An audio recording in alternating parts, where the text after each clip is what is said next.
다양한 경로를 통해 우리 몸속에 유입되는 환경 호르몬. 호르몬의 정상적인 작용을 교란시켜 각종 남성, 여성 질환의 주요 원인이 됩니다.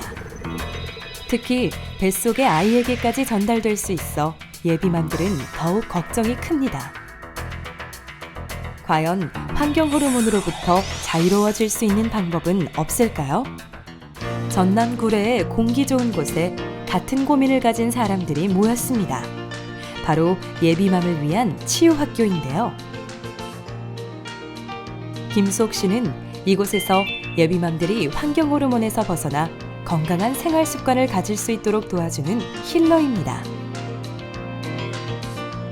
과연 그녀는 어떤 방법을 알려줄까요?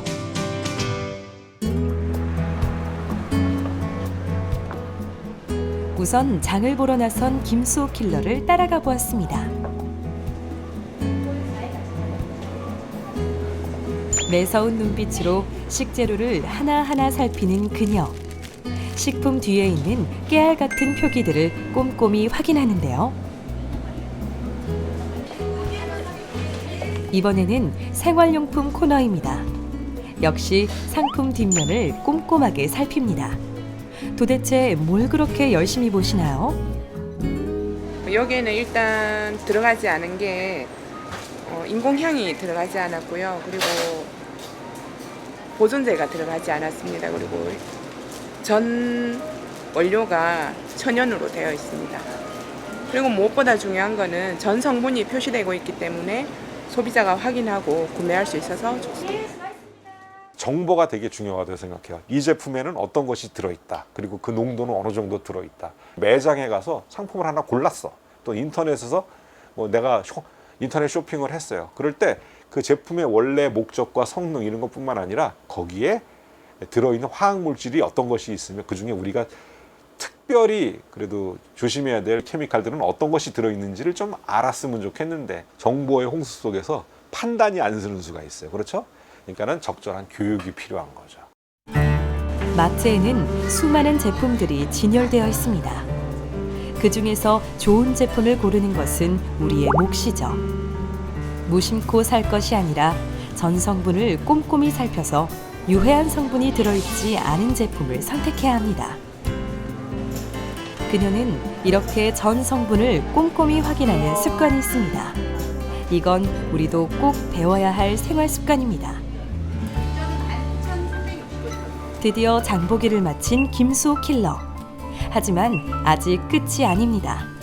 그녀만의 특별한 습관이 있다는데요. 장바구니를 사용하는 건 많은 분들이 알고 있을 텐데요. 네, 영수증은 모바일 앱으로 주세요. 네, 알겠습니다. 모바일 영수증 발급됐습니다. 네. 종이 영수증이 아닌 모바일 영수증을 받는 이유는 무엇일까요?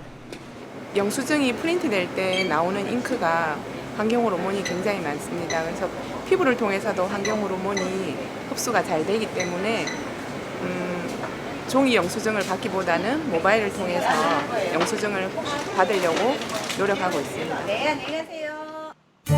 장보기를 마치고 집에 돌아온 김수옥 힐러. 집에서는 어떤 생활 습관을 가지고 있을지 궁금해지는데요. 식사를 준비하는 그녀의 모습. 그런데 눈에 띄는 것이 있습니다. 바로 플라스틱 그릇은 눈을 씻고 찾아도 보이지 않는다는 겁니다. 간편한 플라스틱 그릇을 쓰지 않는다니 특별한 이유가 있을까요? 환경 호르몬이 들어있는 그런 플라스틱 폴리머 상태에서 뜨거운 물을 만약에 붓다든가 가열을 전자레인지로 돌렸다든가 이렇게 어떻게 되겠어요? 훨씬 더 가혹한 조건이 되는 것이고 그 폴리머 상태를 구성하고 있는 모노머들이 빠져나오기 쉬운 상태로 바뀌는 거죠. 플라스틱 제품에다가 우리 더운 물 부어서 먹거나 그러지 말아라 라고 얘기하는 게 더운 물은 스탠컵이나 아니면 도자기 컵이나 이런 데서 먹어야 되는 이유가 바로 그런 거예요.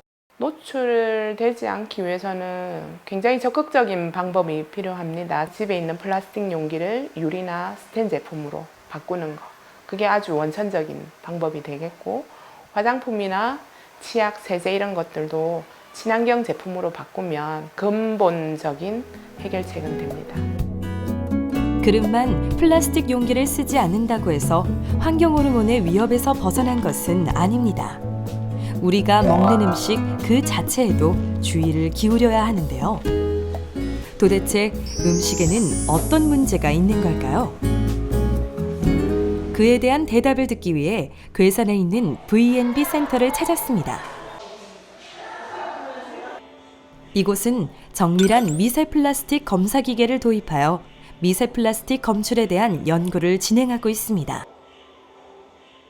식품의약품안전처에서 정해놓은 그 기준 규격에 따라서 검사도 하고 있고요.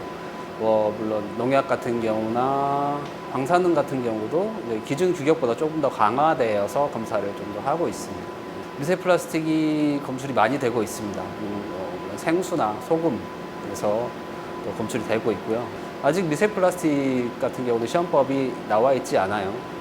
저희가 나름대로 연구해서 안 들어있는 식품을 만들어낼 수 있을까라고 지금 연구를 하고 있는 단계입니다.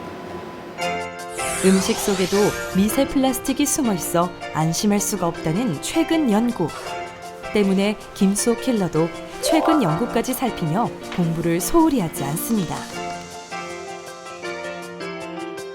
이렇게 공부한 내용을 토대로 예비맘들의 데이터를 분석하고 도움이 될 만한 방법을 찾아야 하니까요.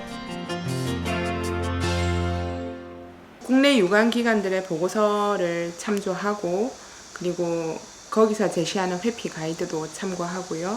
그리고 또 우리 참가자들의 환경 호르몬 검출된 종류 등을 파악을 해서 이제 이분한테 적합한 솔루션을 제공하고 있습니다. 8주가 끝나고 소변 검사를 하게 됩니다. 그러면 저는 확실히 줄어 있을 거라는 확신을 하고 있습니다. 예비맘들의 사례를 꼼꼼히 분석해서 적합한 솔루션을 제공한다는 김수호 킬러. 하지만 환경 호르몬은 워낙 생활 속 다양한 곳에서 노출되다 보니 8주간의 솔루션으로 변화를 기대하기가 쉽지만은 않을 것 같은데요. 과연 그녀의 말처럼 환경 호르몬에 노출된 예비맘들의 수치는 개선되었을까요?